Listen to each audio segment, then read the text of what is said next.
Just stop it. The run-of-the-mill, cheesy, humdrum bullshit status quo just tires me out. What fascinates me are the industry disruptors, the superhuman frontiersmen or women who go through hell to achieve their goals. Join me as we meet and learn from those mavericks, rebels, and business leaders that aren't afraid to piss off the establishment in order to make radical change for good. Sponsored by Johto PR, the disruptive anti-PR firm that murders your competition with cinder blocks and cyanide. This is Disruption Interruption. Welcome back, everybody, to Disruption Interruption. I'm your host, KJ, and we're here today to talk to another industry leader who has steered off the lame, tired path of the status quo. Today's guest has been disrupting for more than a decade. She's a tech enthusiast, entrepreneur, songwriter, and a customer success badass. We're talking to her today because she's disrupting a generational educational bias that the customer is always right. It's eroding our mental and physical well-being. She believes in customer success for customer success. So let's talk about this. Coming to us live from New York, please welcome our disruptor, customer success manager at Airtable, Emily Gabriele. Yeah. Awesome. Thanks so much, AJ. Thanks for having me. And what a very incredible intro. I hope I can live up to that intro there. Of course. Well, let's get going on this. Now, before we dive into this whole the customer's always right thing, tell our audience, what is your personal main ingredient for disruptive innovation? That's such a good question. My main ingredient would probably be, well, it's a mixture of curiosity and listening, and I think those two go hand in hand. So full stop. Curiosity and the ability to listen are probably the 1-2 punch in terms of ingredients to afford yourself to disrupt anything, really. Why do you think that is? Like, why is that for you? You're meeting me with my own ingredients, KJ. Yeah. So I recognize that. I am. I didn't realize that, but I am. So in terms of how curiosity and the ability to listen are, they enable you to kind of challenge what is being put in front of you. And when I say challenge, I think really leaning as why is this person behaving as they are? And I think when you take pause and you lean into that curiosity, that's where you can understand more of why something's working as it is or why someone's behaving as they are, and then kind of chart your next steps based on questioning. Yeah, it's really like a dual person centric approach from what I'm listening to you, because, sometimes just in relationships, people go in with a particular mindset or a particular viewpoint, and then they don't always realize that they're dealing with another person who also has another viewpoint and another mindset. And that can dramatically change the conversation or the outcome, right? Yeah. And I think to further that notion, KJ, we are all nuanced, right? Like if you think that you're nuanced as a human and I think I'm nuanced as a human, but then we meet each other thinking that our vantage point or our perspective is the only one that's nuanced, like it kind of doesn't add up. So I think recognizing that, to your point, you are communicating with another human and no one necessarily goes into a conversation or engages from the vantage point thinking that they're wrong or their perspective is wrong, right? Everyone has their own unique perspective, and trying to understand more of where that person's coming from, I think is very helpful in solutioning. And maybe the outcome is agreeing to disagree, but I don't think anyone's ever going to walk away from a conversation where someone tried to understand their viewpoint and be like, wow, that person really stinks because they tried to understand me. Or like, oh, they tried to understand, we can agree to disagree. And I think that's really, that is progress in and of itself. I agree. That's a really good point.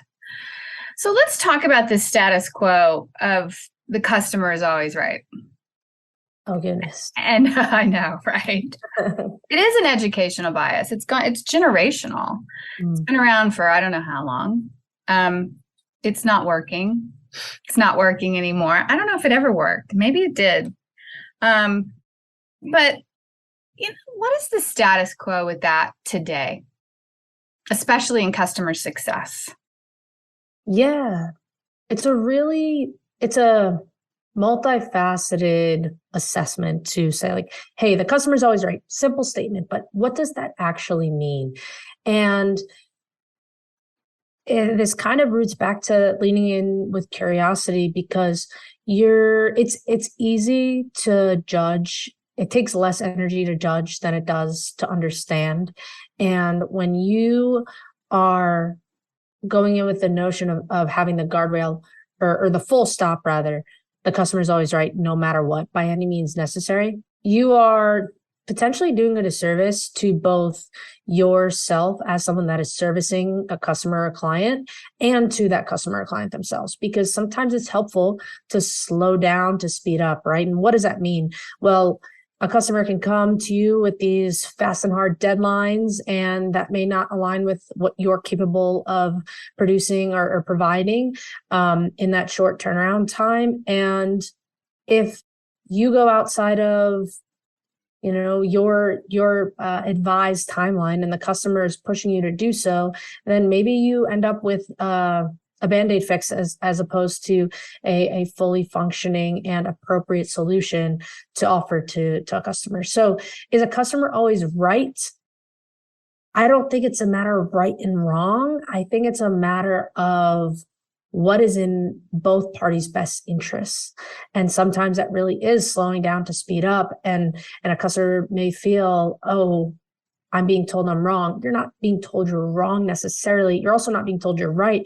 We're just having a conversation on the best path forward to align and meet on the next best steps to achieve a goal.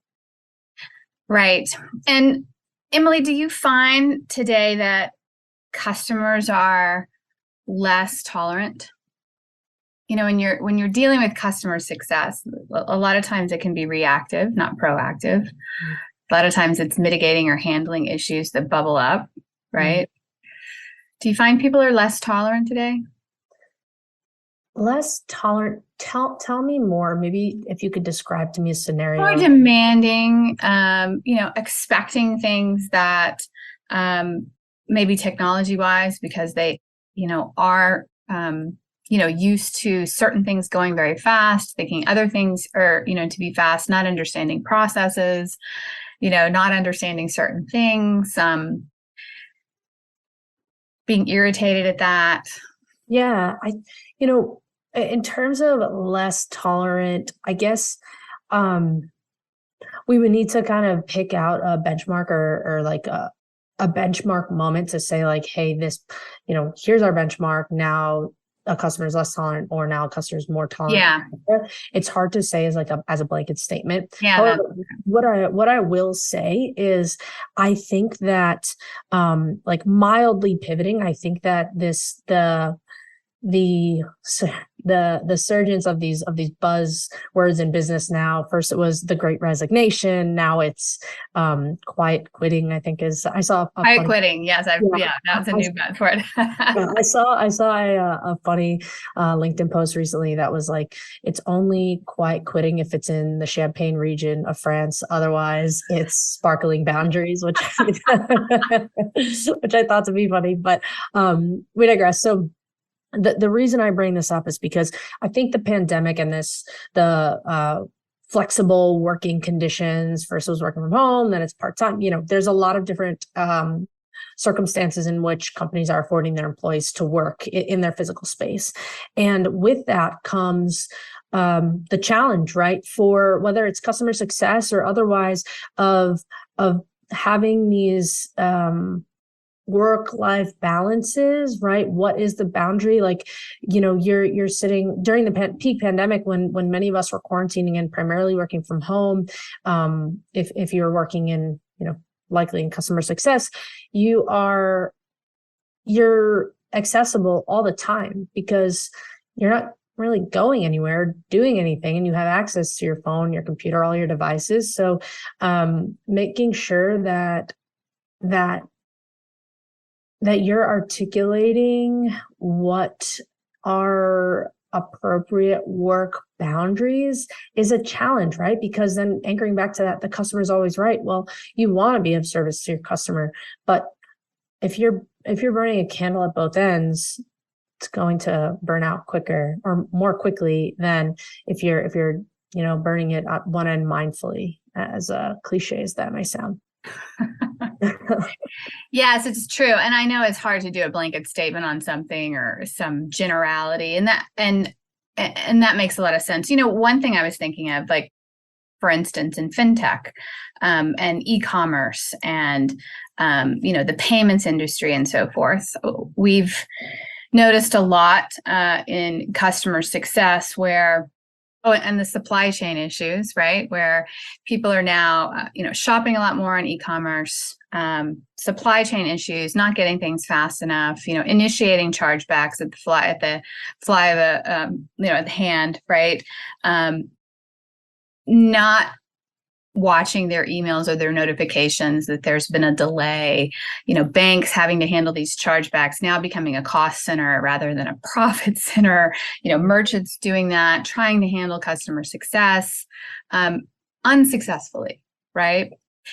We find, just in talking to certain clients in this particular industry and several of these industries, that there has seemed to be this level of impatience that has bubbled up since COVID, right? And you're talking about another end of the token or a candle, or as you say, that customer success needs to have this work-life balance, right? How do you do that as a customer success manager today? Yeah. I mean, I it's such a great question. And I think, like anything else, your schedule and candidly your well-being can be fluid, right? Some days you'll feel great and your schedule will feel manageable and you're like, oh, I had an excellent conversation with a customer. And then other days you may not feel as great, and maybe the conversations with customers are more uncomfortable than they are comfortable. And I think realizing that is okay, and having like a resounding thought that every day you truly are doing the best you can with the time and the resources, time being a resource, but the time and the resources that you have. And it's tricky, right? I mean, I'm saying that from a vantage point where I'm not in the throes of back-to-back customer calls, but just kind of trying to maintain that perspective is vital. I think also another vital component of customer success managers and just overall well-being, employee well-being, is having it start with your employer. And I know that may seem like a dumb moment. Like, of course, Emily, there are different cultures dependent on industry, dependent on company, et cetera. And I think there is extreme validity to that. What I feel fortunate personally to have received or to continuously receive is a company culture that takes care of their employees, or at the very takes care of their employees full stop, in consistently addressing well-being and really opening the dialogue for feedback.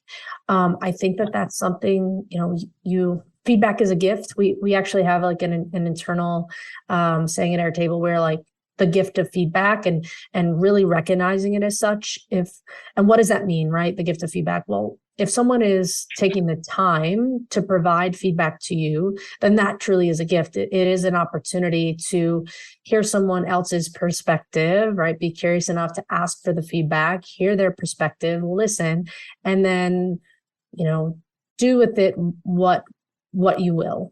So I think that is another important component of having a work-life balance, your own individual well-being.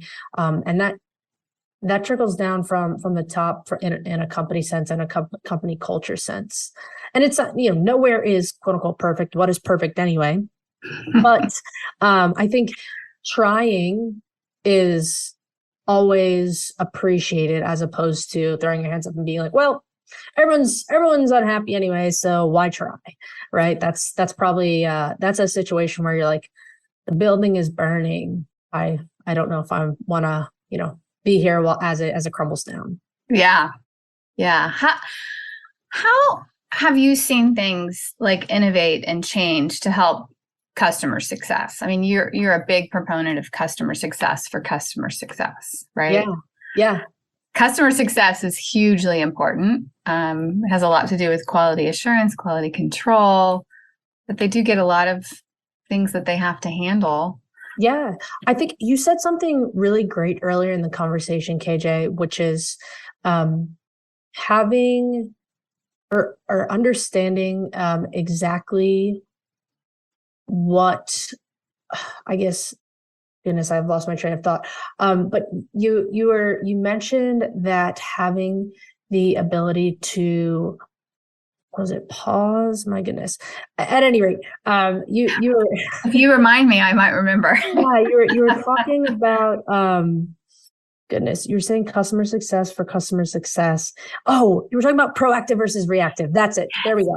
And I think that's something that is like, right. That's a perfect juxtaposition to bring up when you're talking about customer success and quality assurance and being able to have the time to pause and think proactively versus reactively.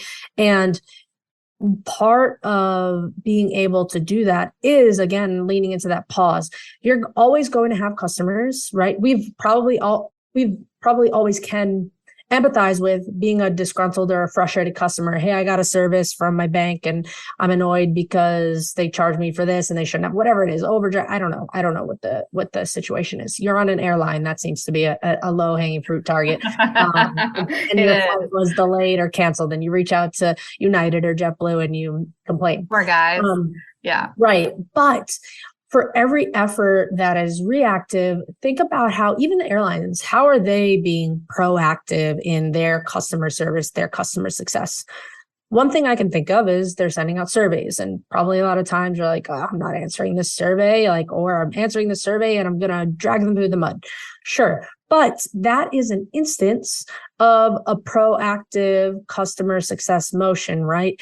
And I bring the instance of the airlines up with due cause to say, for every reaction, there's hopefully a proactive measure to supplement that. So I think in terms of customer success for customer success, thinking, okay, I'm having some reactionary outreaches of frustrated customers, disgruntled customers, whatever they may be. And I'm also, for every frustration, I do have some proactive measures where maybe there's a bright spot in feedback that I've received, or, I really feel as though this customer is a strategic partner to me. And that's exactly what I'm trying to position myself as, a strategic thinker and partner to a customer. So, I think also holding on or really understanding that when it's bad, it's not permanent to that same avail. When it's good, it's not permanent, right? Back to that spectrum and the fluidity of good days, bad days, or, days where you're happier than others. I think that perspective is something to just, for anyone that's listening that is a part of a customer success organization or aspiring to be, or works tangentially or cross-functionally with customer success.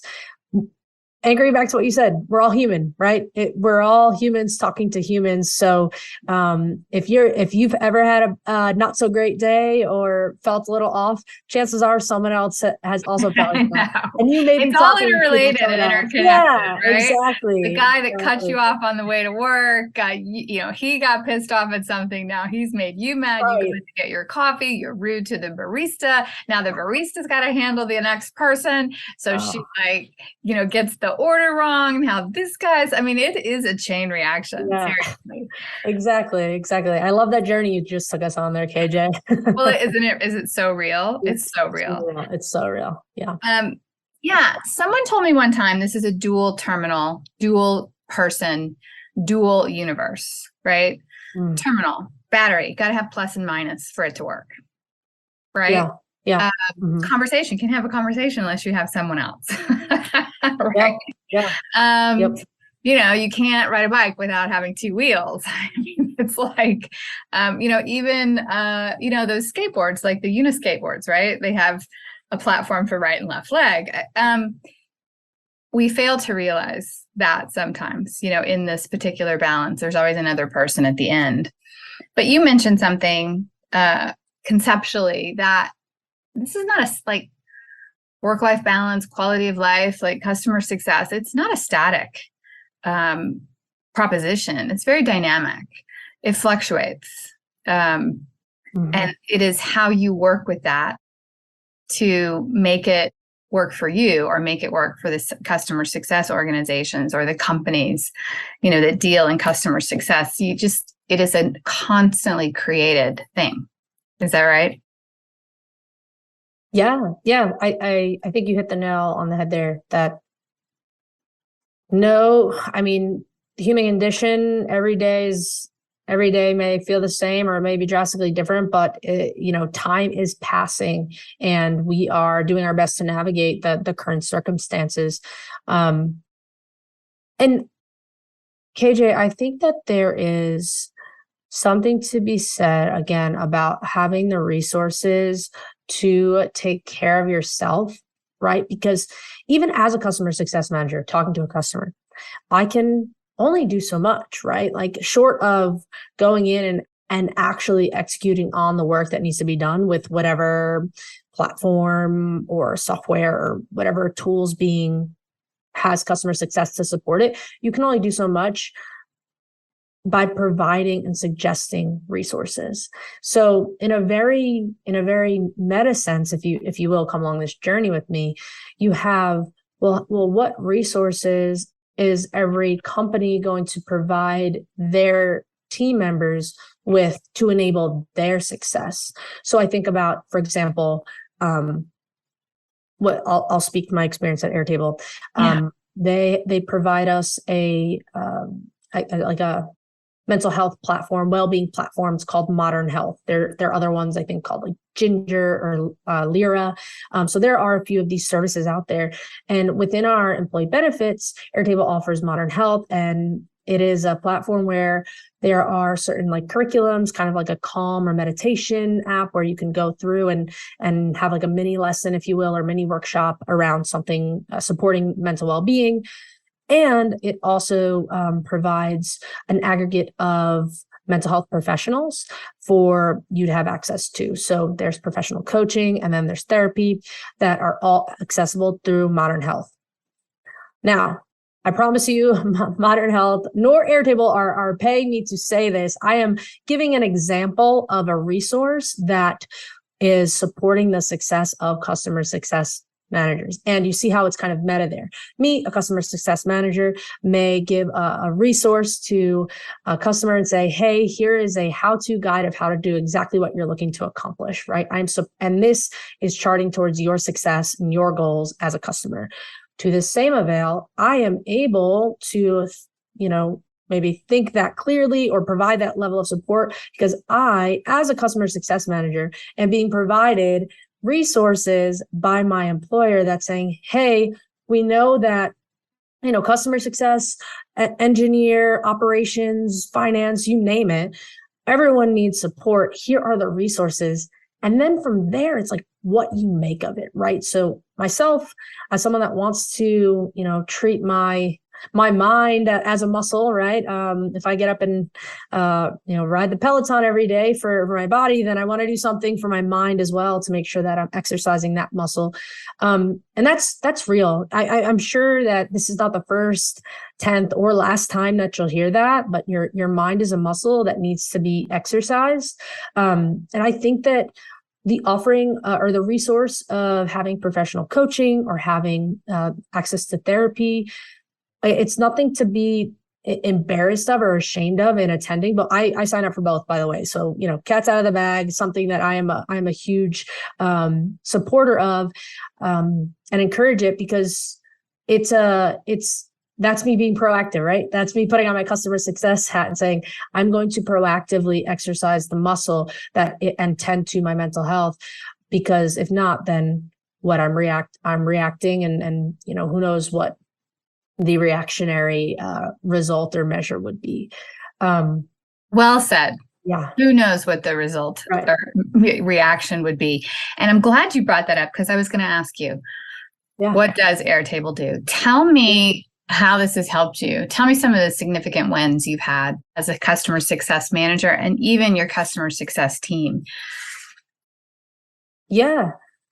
I think in terms of wins, I think it's like I had mentioned, just providing proactive, showing up to the gym every day kind of thing, drawing back to that muscle analogy, and having it enable perspective, having a platform to talk things through, right? You can say like, oh, what's therapy or what's coaching, but talking and listening and asking questions. And it's like, that's exactly what it is. But the more you exercise that muscle to think and pause and not always react, but pause and think, okay, is this my emotions? Is this my, my wise mind? Like, what is this feeling? And it's okay to feel and have reactions. Like that is, alas, we're all human, the human condition. We react to things.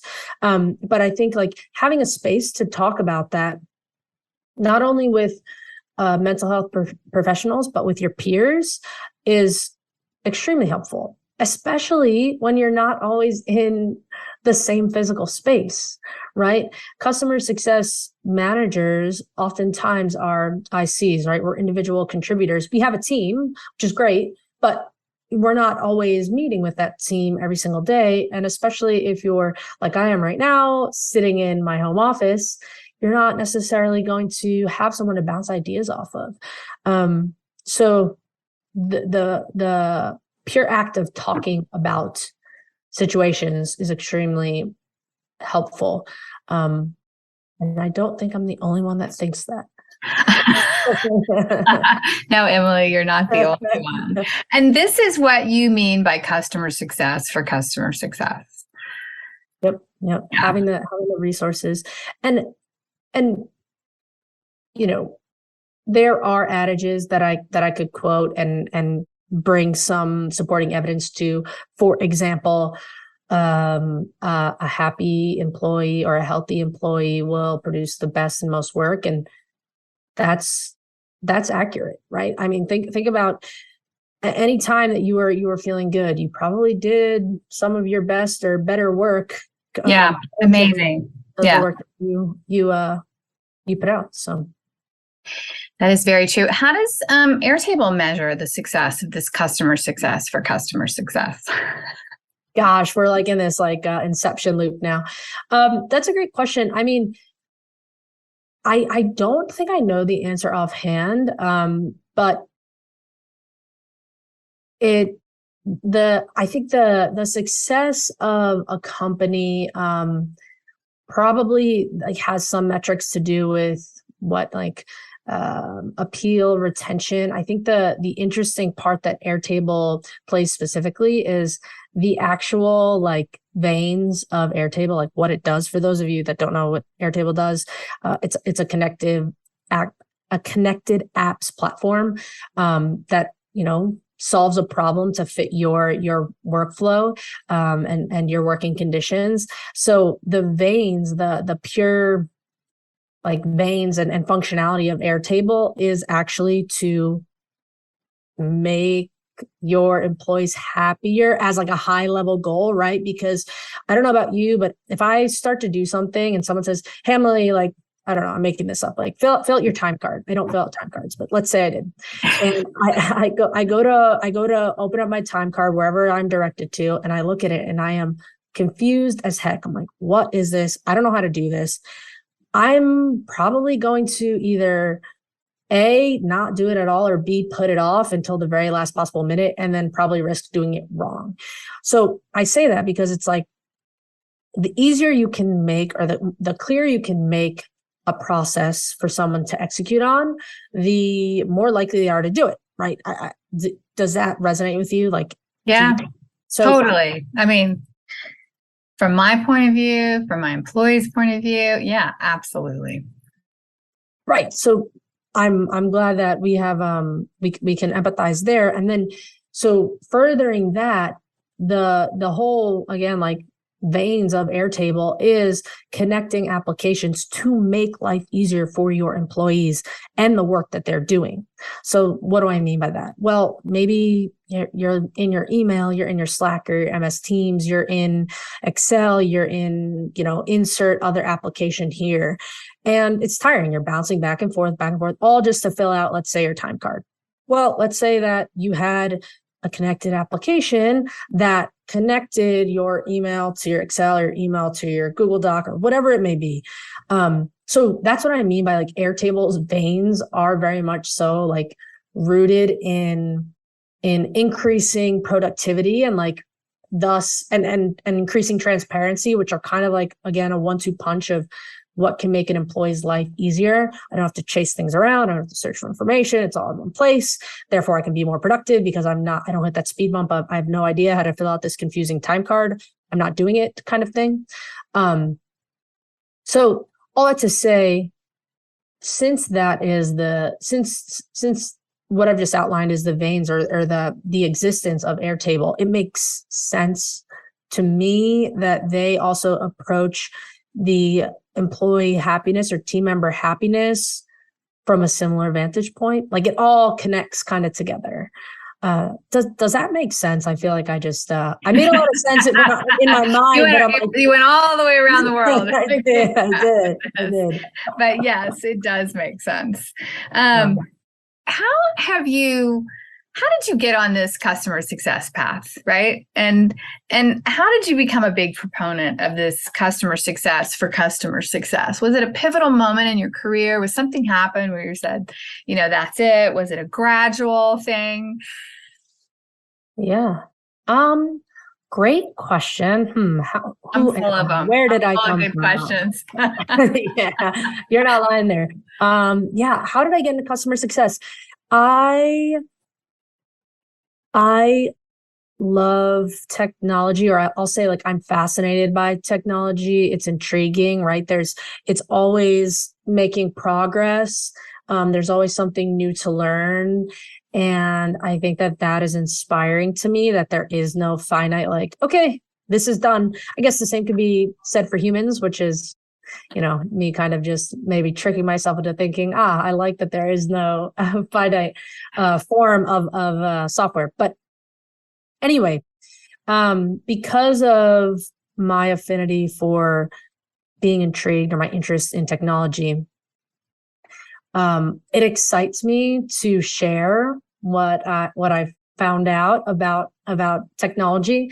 And I think that's kind of initially what brought me to want to be in customer success or in client solutions, or however it's framed at, whatever company, because it is the opportunity to share your excitement and your enthusiasm around a technology, a software, a product, what have you, with someone else, and help them accomplish their goals in doing so. That's badass. Now that's really good. Thank you. I like that. Yes. I appreciate that.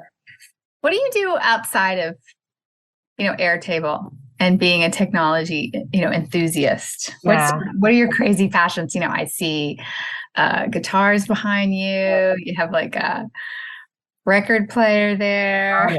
You got it. You great observations. Yes. So I am a songwriter, musician, performing artist. So if you want me to go through all the different definitions of those 3 terms, happy to. But the key is I play instruments, I write songs, and I perform them. And it's a big part of my life. It's something that I'm very passionate about. And bear with me, KJ, you can roll your eyes and everyone can see, don't forget you're on camera. Well, I actually use Airtable to manage my entire performing artist, songwriter, musicianship aspects of all of the business aspects. So, yeah, if anyone is interested, feel free to reach out to me and ask me how I do that. But Airtable has enabled me to, honestly, again, I'm happier because I can save time because I have these, I've created this ecosystem of applications that speak to each other and, work with my email and other tools that I use to enable me to, have some automation to my workflow related to music. That is awesome. That is so awesome. Yeah. You're a walking proponent, a walking enthusiast, and an artist as well. Hey, is that one of your albums like that went silver or platinum or whatever behind you? Oh, I wish. Oh, that is not an album that I personally have written or performed on, but what you're seeing behind me is a platinum record from the RIAA for Foster the People's freshman album, which is called Torches. And for those of you that are listening, if you know the song Pumped Up Kicks, that is a single that was off of the album Torches. And I got that by working on the college marketing department at Sony Music when I was in college. And our team helped to promote the album from a marketing perspective. Really cool stuff. We had these shoelaces that said Foster the People, Pumped Up Kicks, and we'd go around campus and, advocate and evangelize the good word about Foster the People. And lo and behold, it broke 1 million record sales. And that's why I have that platinum record. Right? That is fantastic. What a cool story. Yeah. What other instruments do you play? Yeah, my primary instrument that I play and perform with is the guitar. I was formerly taught the alto saxophone when I was younger, so I still have it sitting in my closet, although I should probably get some new reeds. And I definitely am a tinkerer, so have a basic understanding of the piano or keyboard. I can fiddle around on the drums, and a bass is something that I also don't shy away from. So, but primary instrument is guitar. And it's what I usually play and perform with, and it's what I write songs on. That's so awesome, Emily. You know what? You're a sister from another mister. I was classically trained on the piano for 11 years growing up and was a flautist. Do you still play the flute? I was going to say the flout, but I know it's wrong. The flute. No, I don't. I was also a dancer, a collegiate dancer, traveled all over the world dancing. Wow. But then you go into your career. Yeah. And well, how did you feel? How did performing feel to you? I'm always curious when you see other performers on stage, like what they're feeling when they're expressing themselves in their art form of choice. Oh, that's such a sweet question. Because it's so personal, isn't it? Well, I was a collegiate dancer with 70 other girls, precision dancing. So this was really grueling, tough workouts, and everybody has to be exactly perfect, right? But it was probably the thrill of doing something together perfect as a team. I mean, when you're in front of 80,000 people, there's it's something that you just can't describe. Yeah. And you're doing it with a team that you almost are exterior. You know what the other girl's doing over here and down here and all the way down the line. It's an experience that I don't think I've ever experienced since. But yeah, what about you? Well, I have just a follow-up bit there. So what I'm hearing is like the synergy of like being in this group of 70 dancers that are all like knowing what each other's doing without having to like look over. Is that kind of? Yeah, I mean, that was 30 hours of practice every week to be able to perfect that, right? I mean, then it just becomes second nature. But yeah, it's and then it just became a cult following, because then you you stay with those girls in that team year after year after year, just in relationships, right? So Yeah. yeah. That is special, right? And I'm when you're in it, you don't always think to pause and appreciate the magic that is in that moment, right? Yes, it is the magic. What is it for you when you're performing? Yeah, I think what you just said is it resonates with me, and I can empathize with being on stage with your bandmates and just being like, we practiced this so many times and now we're bringing it to life in front of people, and it feels really good to just be in sync. And then for me personally, as a songwriter, I just got chills thinking about it. Having other musicians that are willing to play the songs that I wrote and having them being brought to life. I admittedly, like, sometimes I lose sight of that. Like, oh, I wrote this song. I did that. Like, this was once just in my mind, and now it's being brought to life by a collective group. Like, that is something that it feels really special, because, and I think that's almost, I would imagine that's what an entrepreneur may feel like as well, where it's like, this was once just an idea that I had, and now I'm employing all of these team members and bringing my vision to life. And it's really I think people crave being a part of something bigger than themselves. Makes you feel like less alone, if you will. And I think that's something really special when you have the opportunity to be a part of something bigger than yourself and be like, I know what this one's doing. I know what this one's doing. It's really a great feeling. Yeah, it's so true. It is so special. Yeah. Do you, make sure that you exercise that artistic muscle as part of your keep sane, keep your well-being intact? Yeah. I love that you asked that.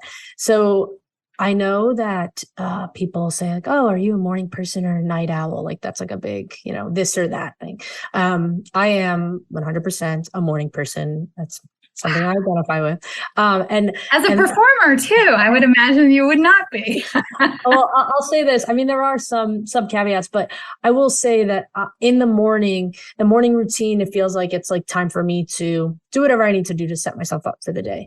So, for example, this morning I woke up and I have a collaborator that's based out of the UK. So, early morning for me, midday for them, and had a bit of a co-write with a song, and then followed by some physical exercise, and then followed by professional coaching. So, and I've had a whole day all in the morning. So I say that because in the morning times are when I typically like to pick up an instrument.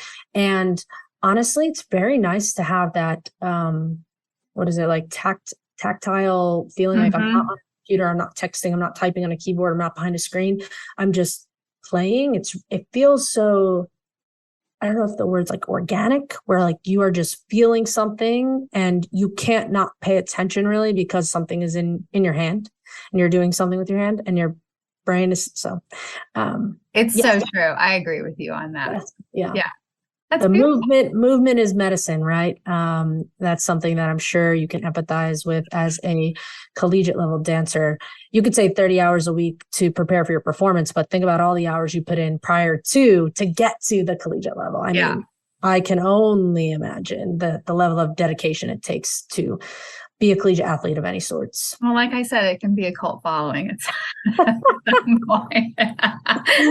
oh my goodness, that's funny. Emily, how do people get a hold of you? Like with Airtable, with your music business, find you on stage in New York? Like, yeah. Oh, thanks for asking. I would say I am always active on LinkedIn. So you can look me up on LinkedIn. Emily Gabriele, Gabriele is how you spell my last name.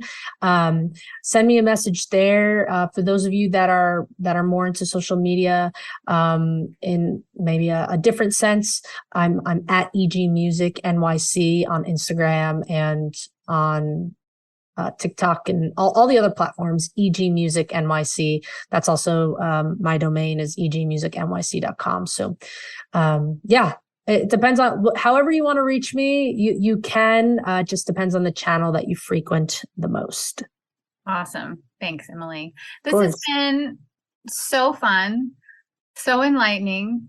Sometimes innovation is talking about keeping the human perspective in such a fast-moving technology world. I know a lot of our listeners and my clients themselves have had this top of mind, so I really appreciate it.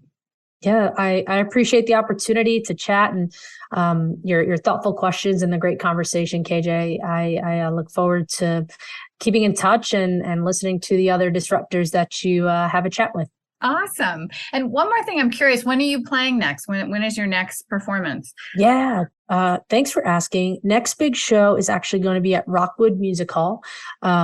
At stage 2 in November. So Saturday, November 5th, Rockwood Music Hall, stage 2.